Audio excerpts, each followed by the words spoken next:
नमस्ते दोस्तों। आपका हमारे चैनल पर स्वागत है। तो दोस्तों, आज हम भारतीय संविधान भाग 5 और 6 के सभी अनुच्छेद ट्रिक के माध्यम से समझेंगे। आज हम भारत के राष्ट्रपति, उपराष्ट्रपति, महान्यायवादी महान्यायवादी सहित नियंत्रक और महालेखा परीक्षक और राज्य के राज्यपाल सहित राज्य के मंत्रिमंडल और महाधिवक्ता सहित सर्वोच्च न्यायालय, उच्च न्यायालय, जिला न्यायालय, अधीनस्थ न्यायालय सबको बारीकी से, आराम आराम से, शांति से अध्ययन करेंगे। अगर आपको जल्दबाजी है तो आप फटाफट स्लाइड को ऊपर नीचे करके अच्छे से पढ़ सकते हैं। इसके अलावा एक ट्रिक है मेरे पास 11, जो मैंने खुद अपने कुछ तरीकों से, कुछ यूट्यूब से सीख के मैंने समझा है, तो वो माध्यम से मैं आपको समझाऊंगा।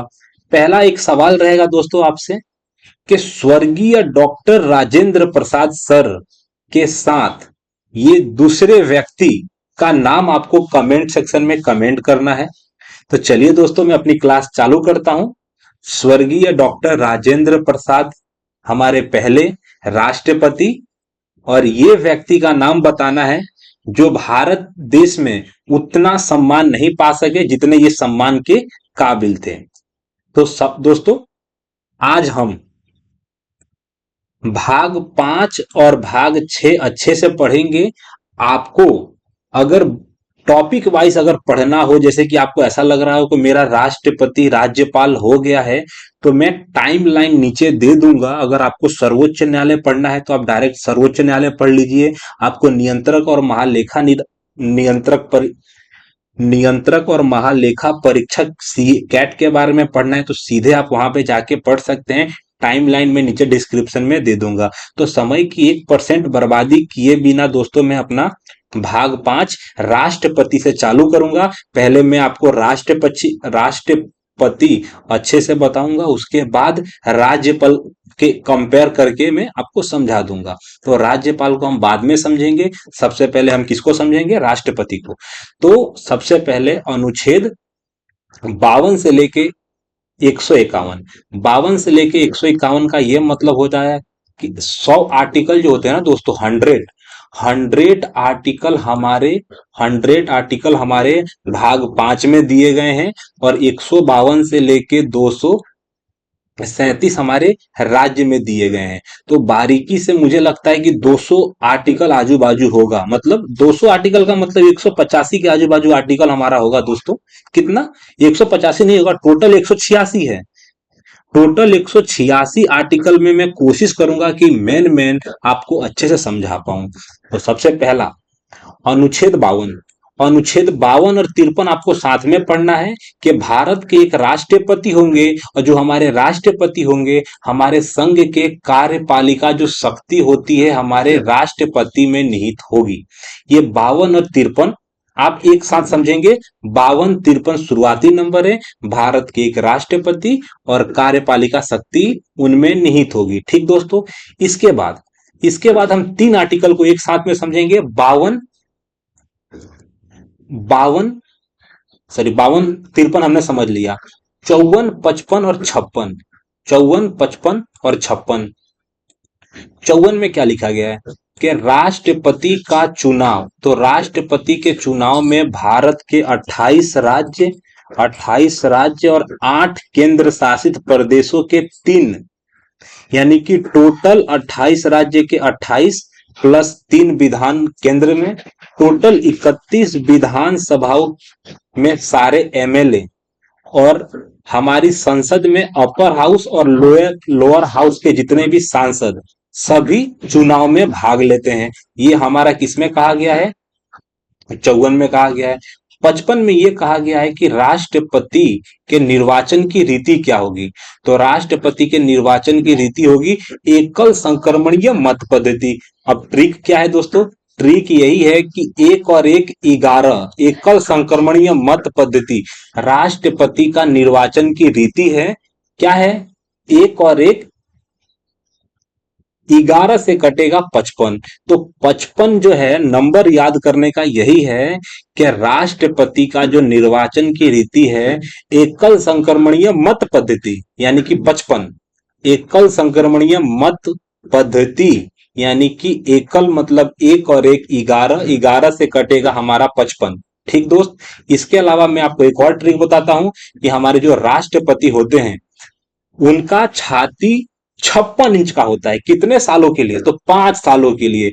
5 सालों के लिए हमारे राष्ट्रपति भारत देश के पहले नागरिक कहलाते हैं। तो उनका कार्यकाल कितने टाइम के लिए रहेगा? कार्य का मतलब जो कार्य करना, काल का मतलब समय। कार्यकाल 5 सालों तक रहेगा, यानी कि राष्ट्रपति का कार्यकाल 55, आर्टिकल 55 के बाद 56 में बताया गया है। 56 में बताया गया है राष्ट्रपति का कार्यकाल, यानी कि राष्ट्रपति का 56 इंच का सीना 5 वर्षों के लिए रहेगा।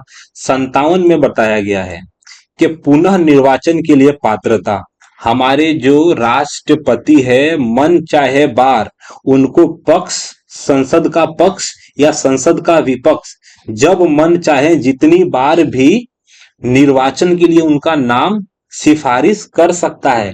यानी कि हमारे राष्ट्रपति बनने के लिए कोई संख्या नहीं है कि आप एक बार बन सकते हैं, 2 बार बन सकते हैं या 4 बार बन सकते हैं। जितनी बार आपका नाम आगे आ जाता है आप उतनी बार आर्टिकल नंबर 57 के तहत राष्ट्रपति बन सकते हैं।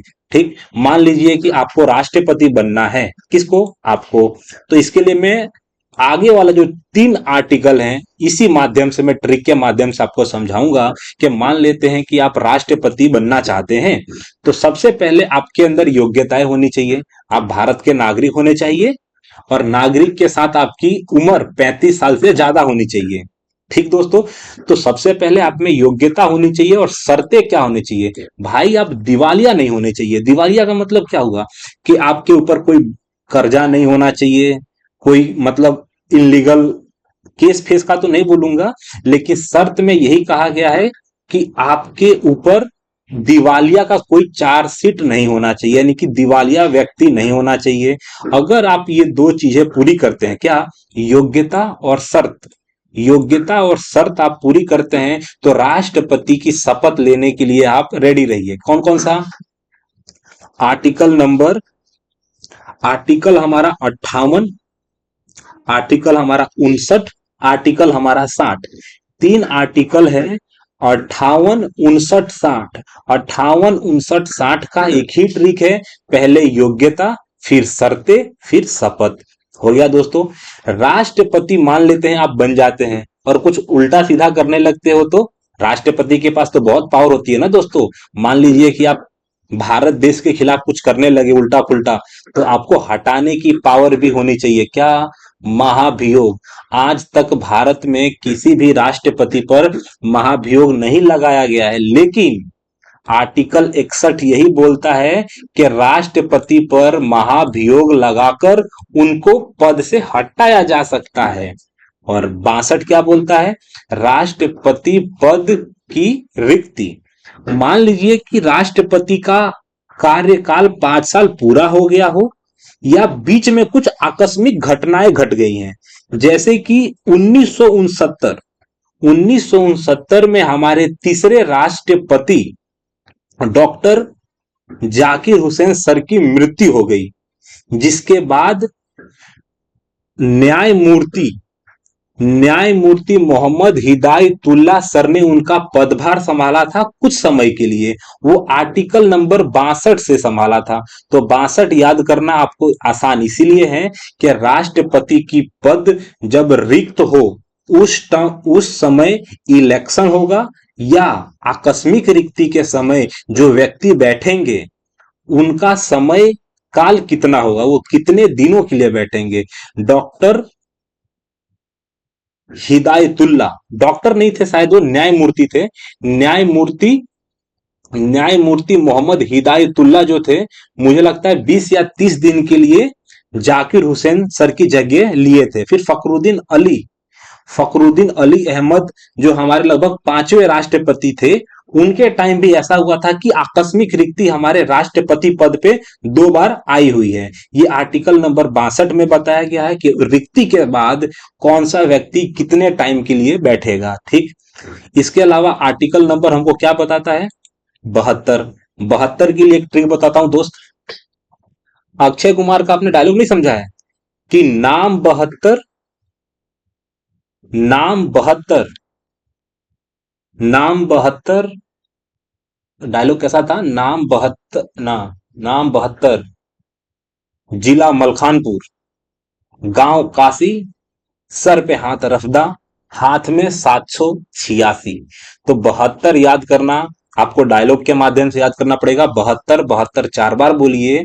और नाम 72, जिला मलखानपुर, गांव काशी और सर पे हाथ रफदा, हाथ में 786 का मतलब राष्ट्रपति क्षमादान की शक्ति रखते हैं।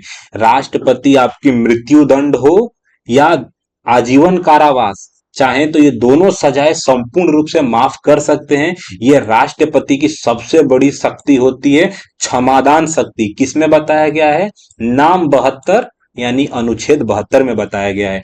तो दोस्तों, मैंने राष्ट्रपति के सारे आर्टिकल शांति से आपको समझाने की कोशिश किया। इसके अलावा राष्ट्रपति के सारे आर्टिकल से मैं कंपेयर कर दूंगा राज्य के राज्यपाल। राज्यपाल, राज्य भाग 6 में बताया गया है, अनुच्छेद 52 से 237, जिसमें से सबसे पहले आता है 2 आर्टिकल। एक साथ समझेंगे, कैसे समझेंगे? 52 में एक जोड़ोगे तो 153 आ जाएगा, 53 में एक जोड़ोगे तो 54 आ जाएगा। यानी कि राज्य में एक राज्यपाल होगा और राज्य की कार्यपालिका शक्ति राज्यपाल में निहित होगी। ये आर्टिकल हमको 54 बता रहा है। 55 क्या बोलता है? 55 ये बोलता है कि राज्यपाल की नियुक्ति। तो भाई, राज्यपाल की नियुक्ति सीधे राष्ट्रपति करते हैं। राज्यपाल का कोई चुनाव नहीं होता, कोई चुनाव मंडल नहीं होता। राज्यपाल की नियुक्ति हमारे राष्ट्रपति करते हैं और राज्यपाल को उस राज्य के उच्च न्यायालय के मुख्य न्यायाधीश शपथ दिलाते हैं। ठीक दोस्त, सबसे पहले 56, मैंने आपको यहां पे क्या बोला था कि 56 इंच का सीना 5 साल तक रहता है राष्ट्रपति का। सेम टू सेम ये वाला ट्रिक हम यहाँ पे भी आजमाएंगे। क्या बोलेंगे कि हमारे राज्यपाल का 56 इंच का सीना कितने टाइम के लिए रहता है? तो 5 सालों के लिए रहता है। यानी कि 56 इधर भी है, 56 इधर भी है। 56 सिर्फ राष्ट्रपति, 156 राज्यपाल के लिए, कि 5 साल तक राष्ट्रपति और राज्यपाल अपने पद पर कायम रहेंगे। इसके अलावा जो ये तीनों आर्टिकल हैं, एक ही ट्रिक के माध्यम से हम निपटाएंगे। कौन सी? योग्यता, शर्तें और शपथ। योग्यता का मतलब क्या है? उम्र 35 साल, भारत के नागरिक। शर्त क्या है? दिवालिया नहीं होना चाहिए। शपथ कौन है? तो भाई शपथ कौन दिलाएगा? मान लीजिए कि आप राज्यपाल के लिए इलेक्शन लड़ना चाहते हैं, तो सबसे पहले क्या होता है, कभी भी आपकी योग्यताएं चेक होगी। योग्यताएं हैं तो आप शर्त का पालन कर पा रहे हैं कि नहीं कर पा रहे हैं। हाँ, शर्त का पालन आप कर लेंगे तो सीधा आपका शपथ ग्रहण होगा। यानी आर्टिकल नंबर 57, 58, 59, 57, 58, 59 एक ही ट्रिक के माध्यम से आपको नंबर बाय नंबर सीरीज में आपको याद कर लेना है। आर्टिकल 160 क्या बोलता है कि कुछ आकस्मिकताओं के कृत्यों का निर्वहन, यानी कि राज्य में कुछ ऊपर नीचे की घटनाएं घट जाती हैं तो राष्ट्रपति, भारत के राष्ट्रपति सीधे राज्यपाल को कुछ एक्स्ट्रा कार्य करने के लिए आदेश दे सकते हैं। ये आर्टिकल 160 बताता है। 161 सेम है। यहां से हमारा एक ट्रिक जन्मेगा जिसका नाम है +11 अथवा -11। क्या है? 72, 72 में से अगर आप -11 करोगे, कितना माइनस करना है? -1 और 1। 72 में से अगर हम 11 माइनस करेंगे तो हमारा आ जाएगा 61, यानी कि क्षमादान। क्या आ जाएगा? क्षमादान। राज्यपाल के पास राज्य में क्षमादान की कुछ शक्ति होती है। किसकी शक्ति होती है? क्षमादान की शक्ति। राज्यपाल आपका मृत्यु दंड नहीं रोक सकता, लेकिन उसको कम करवा सकता है।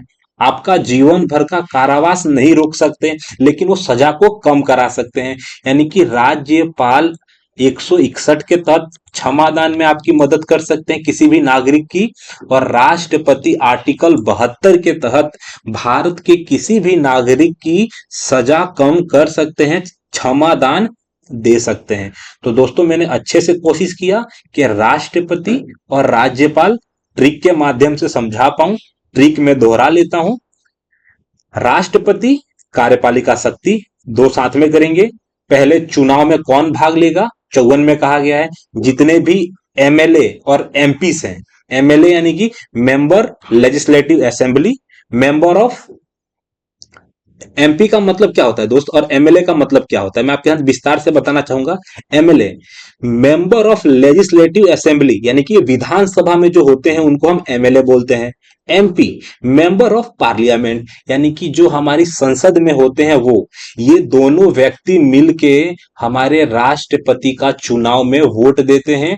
और हमारे राष्ट्रपति के चुनाव की रीति क्या है, एकल संक्रमणीय मत पद्धति। ठीक दोस्तों, सेम यहाँ पे आप अप्लाई कर सकते हो, सेम टू सेम यहाँ पे होता है, ऐसा कुछ ज्यादा है नहीं। ट्रिक क्या है कि योग्यताएं, शर्तें और शपथ, योग्यता शपथ, योग्यताएं, शर्तें और शपथ। इसके अलावा महाभियोग, महाभियोग किस में होता है, आर्टिकल 61 में। इसके अलावा 72, 72 में क्या बताता है, 72 और 161 यही बोलता है कि राज्यपाल के पास 161 के तहत क्षमादान की शक्ति है और राष्ट्रपति के पास 72 के तहत क्षमादान की शक्ति है। तो दोस्तों मैं यहीं पे आगे बढ़ूंगा। राष्ट्रपति राज्यपाल के बाद हम राष्ट्रपति और उपराष्ट्रपति को समझेंगे। इसका सीधा मतलब ये होगा कि मैं आपको सीधे राष्ट्रपति से कंपेयर कराऊंगा उपराष्ट्रपति को। सेम हमने समझा था कि पहले भारत के एक क्या होंगे, उपराष्ट्रपति होंगे। वो क्या होंगे, तो राज्यसभा के पदेन सभापति होंगे। हमारे जो उपराष्ट्रपति हैं क्या होंगे, राज्यसभा के पदेन सभापति होंगे। उनका जो कार्य है, कुछ ऐसे कार्य हैं जो राष्ट्रपति के हैं। राष्ट्रपति के कुछ कार्यों का निर्वहन हमारे उपराष्ट्रपति कर सकते हैं। कब, आर्टिकल नंबर 65 के तहत। तो आप ये अच्छे से याद कर लीजिए। इसके अलावा मैंने आपको बताया था एकल संक्रमणीय मत पद्धति यानी 55। 55 किससे कटता है दोस्तों, 11 से कटता है। तो 11 का मतलब एक एक, एकल एकल एकल। तो एकल संक्रमणीय मत पद्धति से ही हमारे उपराष्ट्रपति का इलेक्शन होता है, लेकिन इसमें कोई भी एमएलए वोट नहीं करते। उपराष्ट्रपति का निर्वाचन में सिर्फ और सिर्फ मेंबर ऑफ पार्लियामेंट यानी कि हमारे सांसद सर लोग भाग लेते हैं। कौन, सिर्फ और सिर्फ भारत के सांसद, सांसद सदस्य। ये दोनों ट्रिक में आप +11 कर सकते हो। कौन सा ट्रिक है हमारा, +11। +11 कहां कहां कमाएगा, तो यहाँ पे 52 है, 52 में आप 11 जोड़ोगे तो 63 हो जाएगा। 53 में 11 जोड़ोगे तो यहाँ पे 54 हो जाएगा। 55 में आप 11 जोड़ोगे तो 66 हो जाएगा। और 56 यानी कि 56 इंच का सीना, कितने साल तक, 5 साल तक। तो 56 में अगर आप 11 जोड़ दोगे तो 67 हो जाएगा। क्या हो जाएगा दोस्तों, 67।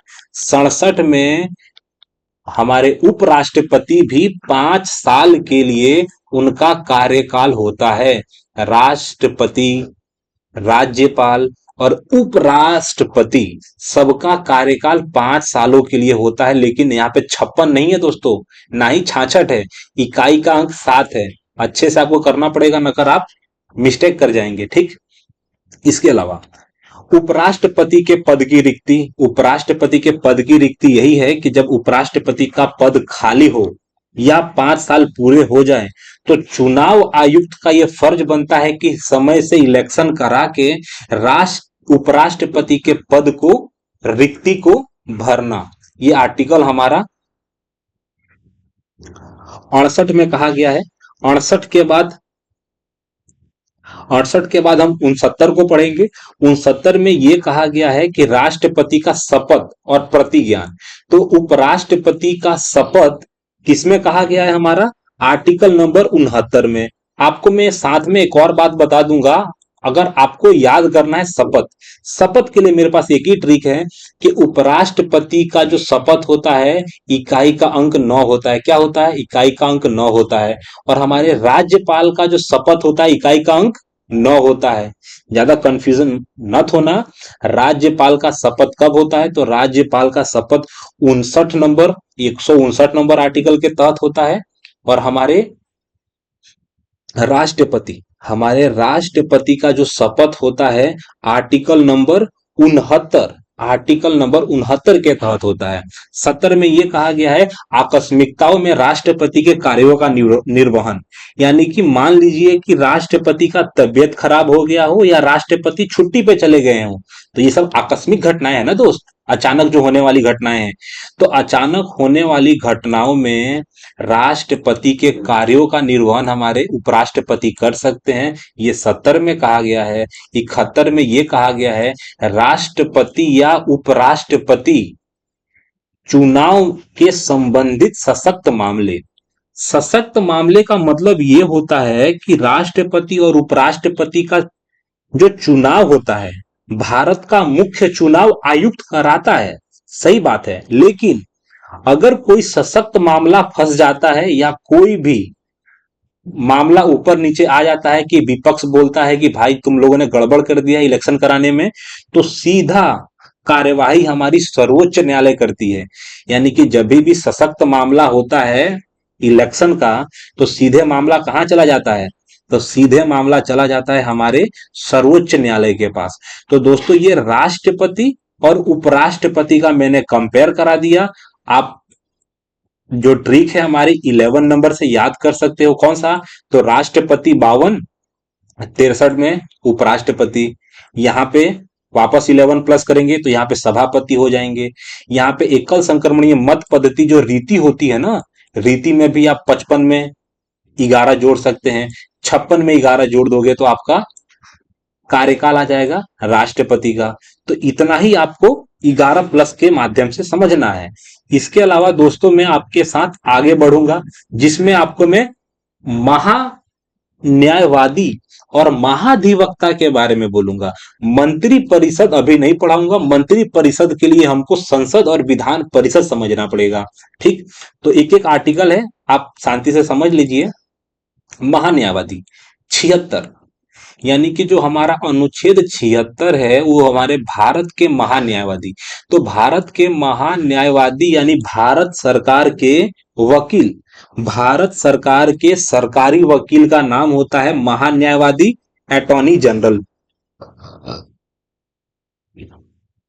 भारत के महान्यायवादी कौन होते हैं दोस्त? हाल फिलहाल में भारत के महान्यायवादी वेंकट रमणी सर जो है ना, आर वेंकट रमण, रमण रमण शायद उनका नाम है, आर वेंकट रमन शायद कुछ ऐसा करके है। आर वेंकट रमन भारत के 16वें महान्यायवादी हैं। और महान्यायवादी में से अगर हम 11 माइनस कर देते हैं, तो ट्रिक हमारी 11 है। 11 माइनस करेंगे तो इकाई और दहाई का अंक कितना जाएगा? 65। तो 165 में राज्य के महाधिवक्ता के बारे में क्लियर कहा गया है। किसके बारे में? महाधिवक्ता। भारत सरकार के कार्य, तो भारत सरकार के कार्य ये सब हम बाद में पढ़ेंगे। कब पढ़ेंगे? जब हमारी संसद और विधान हो जाएगा उसके बाद। यानी कि 76 में कहा गया है कि महान्यायवादी केंद्र सरकार के सरकारी वकील, तो राज्य सरकार के सरकारी वकील के लिए आपको 76 में 11 घटा देना है, महाधिवक्ता आ जाएंगे। इसके अलावा मैं संसद और विधान मंडल पढ़ाने के बाद आपको मंत्री परिषद की स्लाइड अच्छे से समझाऊंगा दोस्तों।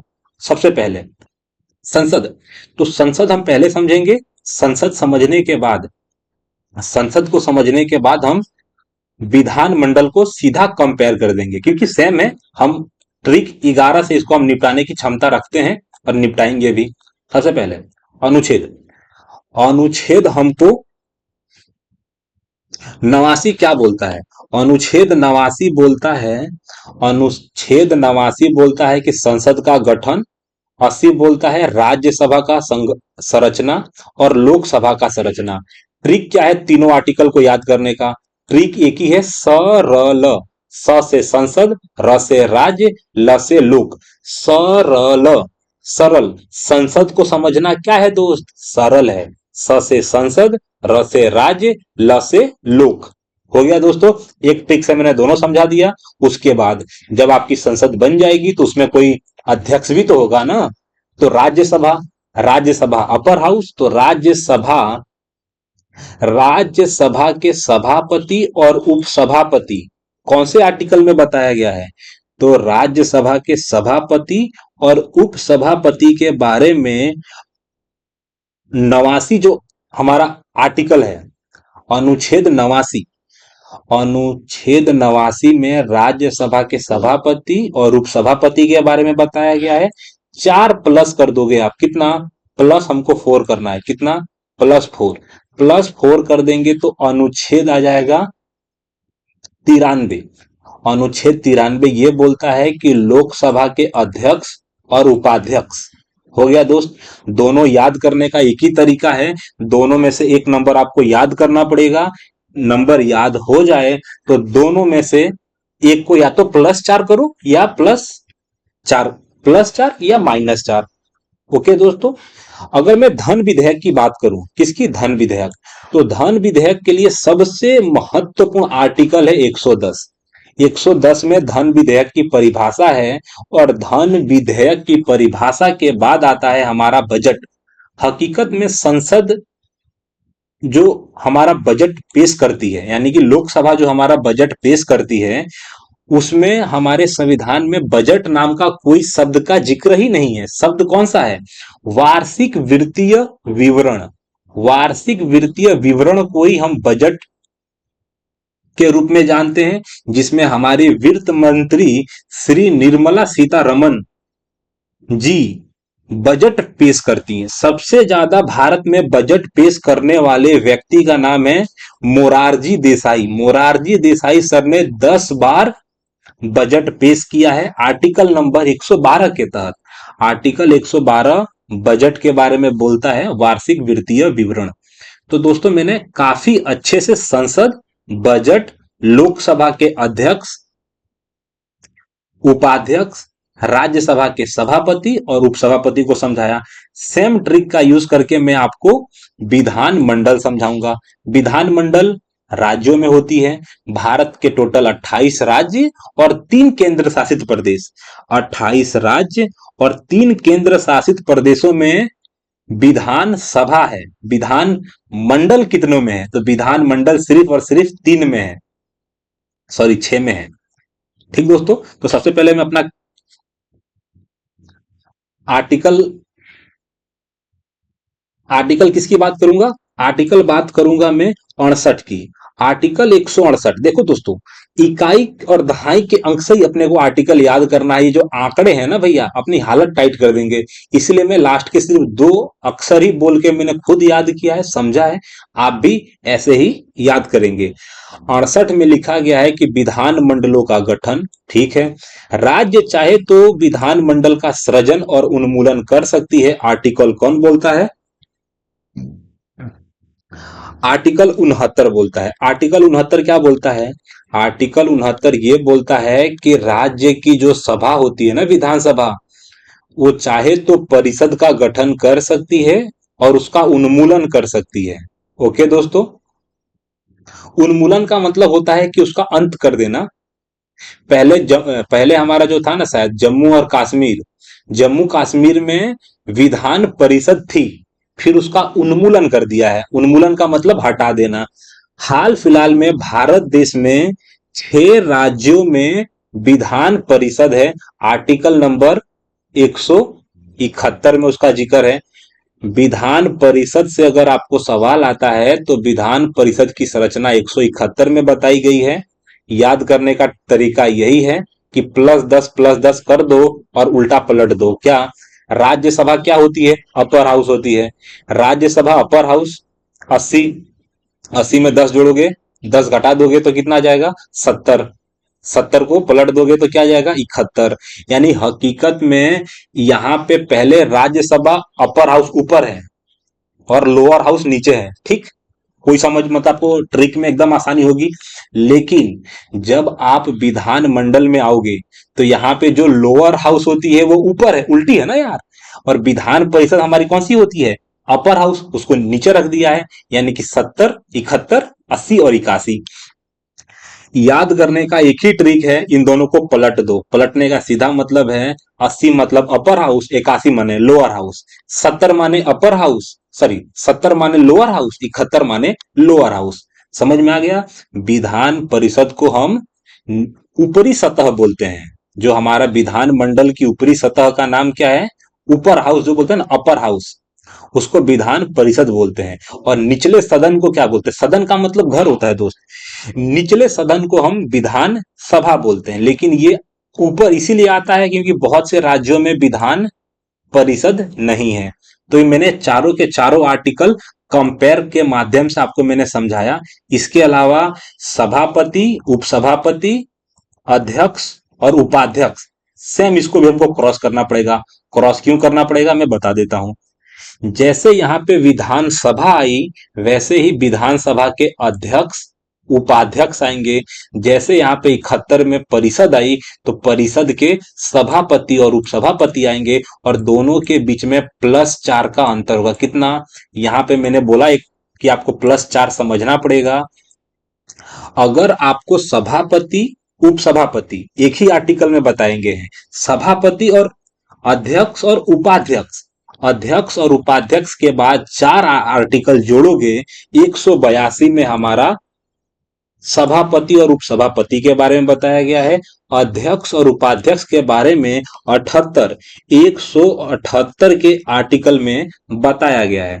अगर मैं बात करूं राज्य में धन विधेयक और राज्य के बजट के बारे में, तो आपको +10 करना पड़ेगा। यहाँ पे 100 कितना है, 112 है दोस्त।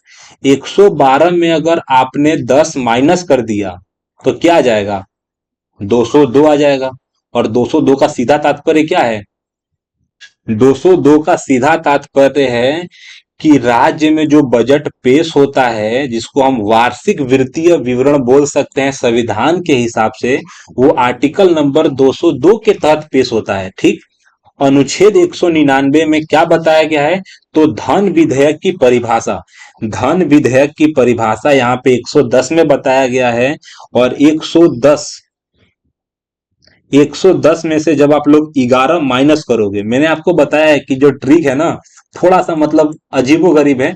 कभी आपको 10 प्लस करना पड़ेगा, कभी 11 माइनस करना पड़ेगा, कभी 10 माइनस करना पड़ेगा। यही हमारी आज की ट्रिक है। लेकिन समझना है क्या कि वार्षिक वित्तीय विवरण में आपको प्लस नहीं करना है, -10 करना है। इकाई का अंक नहीं देखना है, सॉरी सैकड़ा का अंक नहीं देखना है। इकाई और दहाई से अपने को निपटा देना है। 12, 12 में से 10 घटाओगे तो 2 बचेगा, 10 में से 11 घटाओगे तो 99 बचेगा, यानी कि 9 और 9 बचेगा ना। एकदम आसान से तरीके से मैंने विधान मंडल को समझा दिया। इसके साथ में आपको मैं मंत्री परिषद पे लेके जाता हूं। समझ में आया दोस्तों। मंत्री परिषद इसीलिए जरूरी है क्योंकि जब संसद का गठन हो जाएगा, संसद का गठन हो जाएगा और विधान मंडल का गठन हो जाएगा, तो एक मुख्यमंत्री राज्य में एक प्रधानमंत्री संसद बनाएगी। तो उसके बारे में अपने को समझना है कि उनके कर्तव्य क्या है और मंत्रिमंडल का कर्तव्य क्या है। तो हम समझेंगे यहाँ पे क्या, मंत्रिमंडल। तो भारत के जो मंत्रिमंडल होते हैं, उनका सबसे मेन जिम्मेदारी क्या है, आर्टिकल हमको 74 यही बोलता है कि राष्ट्रपति को सहायता और सलाह देने के लिए मंत्री परिषद होगी। आर्टिकल 74 बोलता है। 74 में से 11 घटा दोगे तो 163 में यह कहा गया है कि राज्यपाल की सहायता और सलाह देने के लिए मंत्री परिषद होगी 163 के तहत। ये बहुत बार एसएससी जीडी एग्जाम में आ चुका है और एसएससी सीजीएल एग्जाम में भी अच्छी खासे टाइम मंत्री परिषद के बारे में पूछा गया है। ठीक।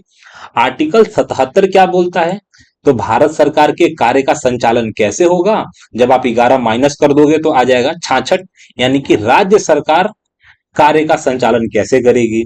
हमारे प्रधानमंत्री, प्रधानमंत्री का कर्तव्य क्या है, मुख्यमंत्री का कर्तव्य क्या है?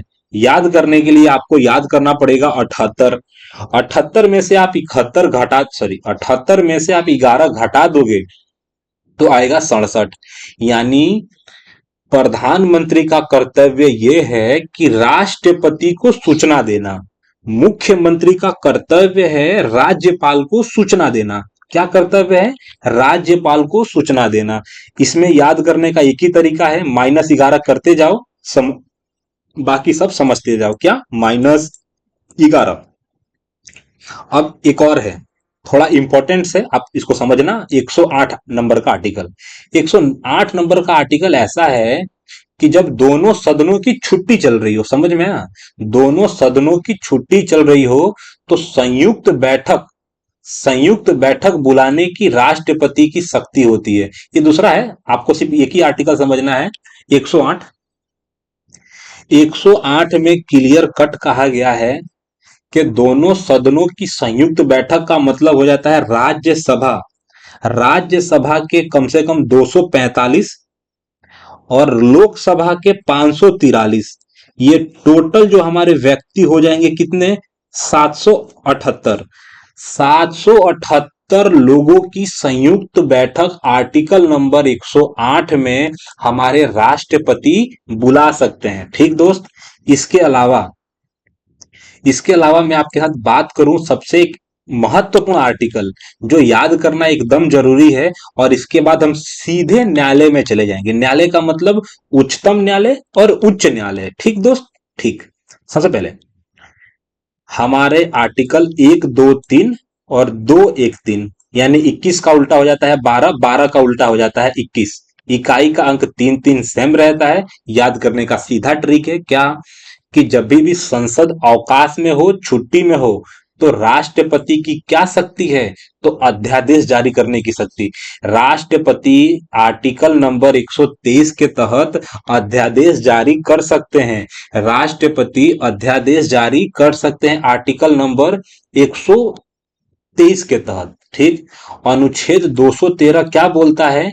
कि विधान मंडल के अवकाश के दौरान राज्यपाल अध्यादेश दे सकते हैं। एकदम आसान सा है दोनों आर्टिकल। 123 कैसे याद करोगे आप? तो 12 + 3, यहां पे क्या करोगे? 21 + 3, यानी कि 213, 123। ये आपको दिमाग में याद करने का एक तरीका ये है कि 1, 2, 3 नंबर बाय नंबर, 1, 2, 3, 1, 2, 3 का सीधा सीधा तात्पर्य क्या है? कि राष्ट्रपति अध्यादेश जारी कर सकते हैं। 213 राज्यपाल अध्यादेश जारी कर सकते हैं। अब दोस्तों सीधे आर्टिकल 124 और 214 किस चीज के लिए हैं? तो ये दोनों के दोनों आर्टिकल हमारे सर्वोच्च न्यायालय और उच्च न्यायालय के लिए है। किसके लिए है? सर्वोच्च न्यायालय और उच्च न्यायालय के लिए। 124 में यह बताया गया है कि सर्वोच्च न्यायालय की स्थापना और गठन। 14 में यह कहा गया है कि राज्यों के लिए उच्च न्यायालय। अगर कंफ्यूजन को तोड़ना है, अध्यादेश याद करना है आपको, तो अध्यादेश का मतलब होता है कि सर्वोच्च न्यायालय के गठन और स्थापना में -1 कर दो, उच्च न्यायालय में -1 कर दो, तो 214 में से जब हम 1 घटाएंगे तो 13 बचेगा। 124 में से जब हम 1 घटाएंगे तो क्या बचेगा दोस्तों? 123 और 213। यानी हकीकत में राष्ट्रपति के अध्यादेश, राज्यपाल के अध्यादेश के बाद जो आर्टिकल आता है, कौन सा आर्टिकल आता है? तो एकदम ट्रिक के माध्यम से आप लोग समझ लीजिए, सर्वोच्च न्यायालय और उच्च न्यायालय आता है। ठीक दोस्त, तो हम यहां से न्यायालय के बारे में फटाफट समझेंगे, क्योंकि न्यायालय के बारे में सीजीएल एग्जाम में काफी डीप पूछता है, लेकिन नॉर्मली बहुत कम चांस है कि इतना डीप जाएगा, लेकिन हम ऊपर ऊपर अच्छे से समझ लेंगे। सबसे पहले सर्वोच्च न्यायालय, तो सर्वोच्च न्यायालय का गठन और स्थापना कौन से आर्टिकल से होता है? तो आर्टिकल नंबर 124। आर्टिकल 124 में हम क्या करेंगे? अगर 10 घटा देंगे तो हमारा आ जाएगा 214। अथवा क्या करेंगे? इकाई का अंक 4 है, यहां पे भी 4 है, तो यहां पे क्या है? उच्च न्यायालय। साथ में जो 216 आर्टिकल क्या बोलता है? तो 216 में भी यही बोला गया है कि उच्च न्यायालय का गठन, जो गठन है दोस्तों 14 में नहीं है। 14 में आप याद करके मिस्टेक मत करना, 16 में गठन है और 14 में क्या कहा गया है कि हर एक राज्य में, ऐसा तो कहीं नहीं है, लेकिन राज्यों के लिए उच्च न्यायालय होगा, ये 214 बोलता है। भारत में 28 राज्य हैं जिसके लिए सिर्फ 24, सॉरी 25 है ना शायद, हाँ 25 है, 25। भारत में 25 राज्यों के पास, नहीं ऐसा नहीं बोलूंगा, ऐसा बोलूंगा कि भारत में 28 राज्यों में 25 उच्च न्यायालय है। इसका मतलब यह है कि कुछ ऐसी न्यायालय हैं जो एक से अधिक राज्यों का निर्णय लेती है, जैसे कि हरियाणा और पंजाब। हरियाणा और पंजाब का जो उच्च न्यायालय है, चंडीगढ़ उच्च न्यायालय है, यानी कि दो राज्यों के लिए सिर्फ एक ही न्यायालय है। कौन से आर्टिकल में लिखा गया है, ये आर्टिकल मुझे याद तो नहीं है, किसी न्यायाधीश, वो अलग से पढ़ना पड़ेगा दोस्तों, लेकिन आपको मेन ये समझना है कि 14 और 16 में अंतर क्या है। तो 216 में उच्च न्यायालय का गठन समझ में आता है, 214 में ये बोलेगा राज्यों के लिए उच्च न्यायालय होना जरूरी है। भारत में 28 राज्य हैं जिसके लिए सिर्फ 25, कितनी, सिर्फ 25 उच्च न्यायालय हैं। इसके अलावा सबसे इंपॉर्टेंट मैं बोलूंगा किसको, अभिलेख। सर्वोच्च न्यायालय का अभिलेखा न्यायालय। अभिलेख का मतलब क्या होता है दोस्त, अभिलेख का मतलब यह होता है कि सर्वोच्च न्यायालय के जितने भी केस हो अथवा निर्णय हो, वो सब के सब एक पन्ने के माध्यम से, एक फाइल के माध्यम से एक घर में रखा जाएगा। वो घर को हम क्या बोलेंगे, अभिलेखा न्यायालय। अभिलेखा न्यायालय का मतलब हमारी जितनी भी गवर्नमेंट, गवर्नमेंट नहीं, भारत सरकार में सर्वोच्च न्यायालय और उच्च न्यायालय जितने भी निर्णय देती है, आर्टिकल 215 के तहत उच्च न्यायालय और 129 के तहत सर्वोच्च न्यायालय के पास एक अभिलेख न्यायालय होता है, अभिलेख न्यायालय होता है। और 130 ये बोलता है कि सर्वोच्च न्यायालय का स्थान कहाँ होगा, तो सर्वोच्च न्यायालय का स्थान दिल्ली में है।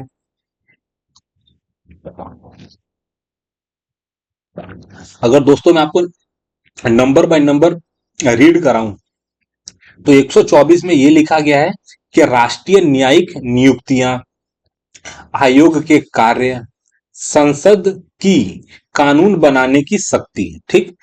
हकीकत में ये सर्वोच्च न्यायालय है, लेकिन संसद ही जितने भी कानून बनाती है, संसद कानून बनाती है और उसको लागू करने का काम हमारी सर्वोच्च न्यायालय और उच्च न्यायालय का होता है।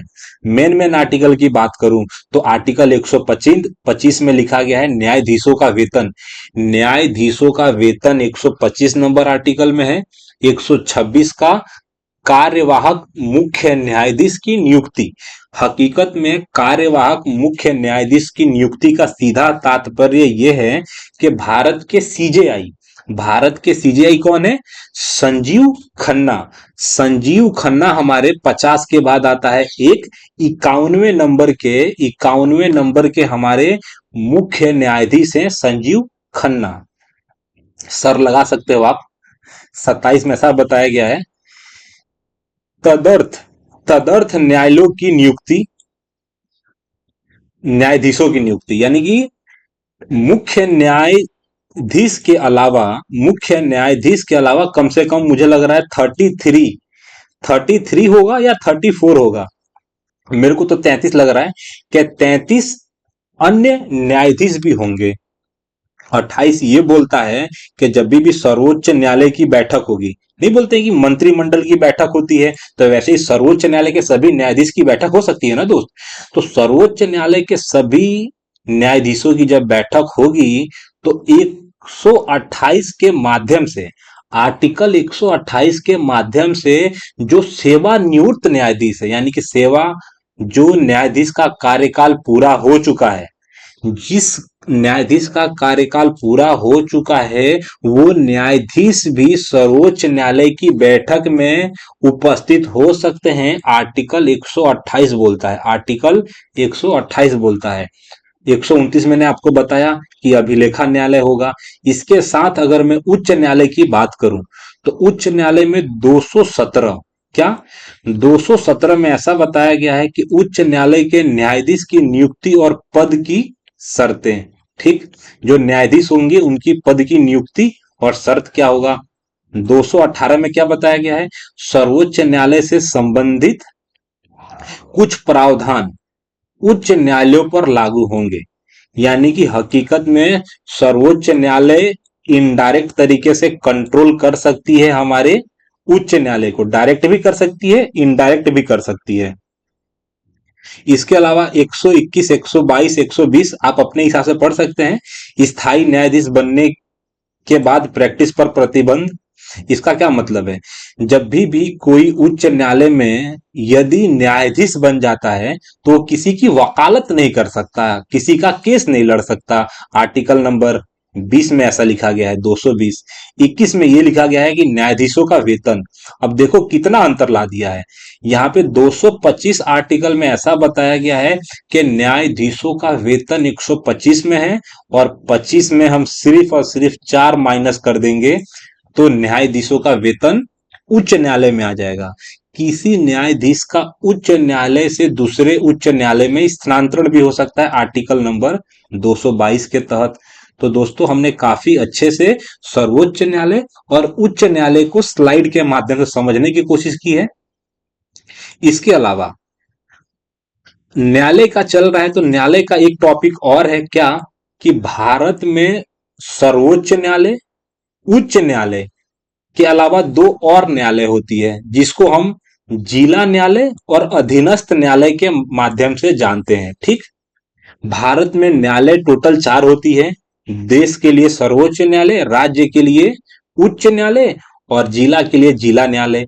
जिला न्यायाधीशों की नियुक्ति आर्टिकल 233 के तहत होती है, 233 के तहत होती है। जिला न्यायाधीशों से भिन्न व्यक्तियों की न्यायिक सेवा में भर्ती।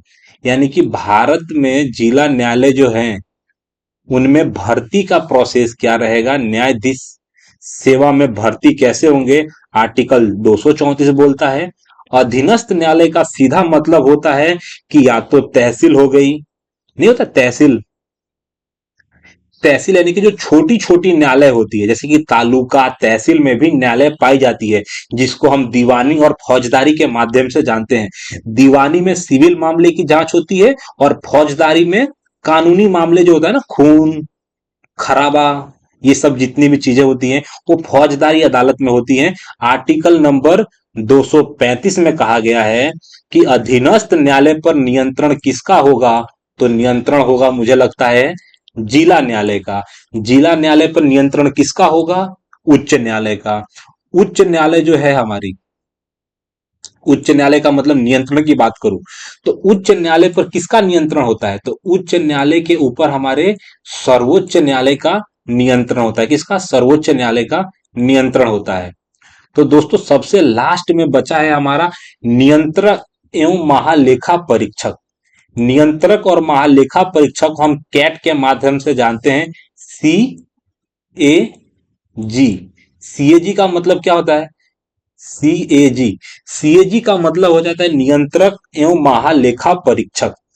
आर्टिकल नंबर आर्टिकल नंबर 148 सबसे मेन है। आर्टिकल 148 में कहा गया है कि भारत के नियंत्रक और महालेखा परीक्षक होंगे। तो भारत के एक लेखा महानिरीक्षक परीक्षक होंगे, जो आज में कौन है, भारत के सीएजी का नाम है संजय मूर्ति। संजय मूर्ति जो हैं भारत के नियंत्रक और महालेखा परीक्षक हैं वर्तमान में। 149 नंबर के आर्टिकल में यह कहा गया है, नियंत्रक एवं महालेखा परीक्षक के कर्तव्य और शक्ति। शक्ति इनके पास अच्छी खासी है लेकिन ये इस्तेमाल नहीं कर सकते, कंट्रोल रहता है बाकी लोगों का।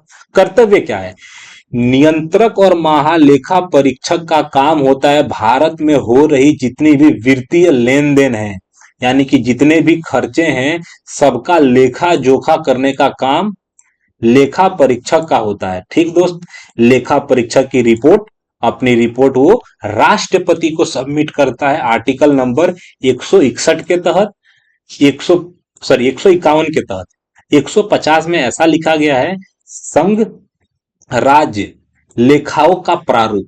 हकीकत में जो हमारा ये लेखा परीक्षक होता है, संघ के साथ साथ राज्य का भी लेखा प्रारूप करता है, और 51 के तहत हमारे राष्ट्रपति को ये प्रस्तुत करता है।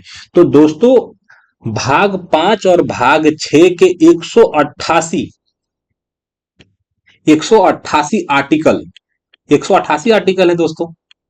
अगर मैं बात करूं 51, 51 से अगर आपको दो, अच्छा अच्छा, 51 नहीं है, 200 मुझे लग रहा है कितना हो जाएगा, 286, 186 होगा ना। तो दोस्तों 186 आर्टिकल में से मैंने कोशिश किया है अच्छे से आपको समझा पाऊं। पता नहीं आप में से कितने दोस्त ये पूरा देखेंगे नहीं देखेंगे, लेकिन कमेंट सेक्शन में कमेंट जरूर करें। और इसका पीडीएफ लेने के लिए, पूरे के पूरे स्लाइड का पीडीएफ लेने के लिए आपको टेलीग्राम पे लिंक डिस्क्रिप्शन में मिलेगा, आप वहां से जाके इसका पूरा का पूरा पीडीएफ लेके अच्छे से पढ़ सकते हैं। तो चलिए दोस्तों, मिलते हैं अगले वीडियो में। जय हिंद, जय भारत। यहाँ पे हम अपनी क्लास का द एंड करेंगे। मुझे लगा कि आप स्क्रीनशॉट लेना चाहते हैं तो आप स्क्रीनशॉट ले सकते हैं। धन्यवाद दोस्तों, बहुत बहुत आभार। आपने अगर ये पूरी स्लाइड देखी हो तो आपको बहुत अच्छे से समझ में आया होगा।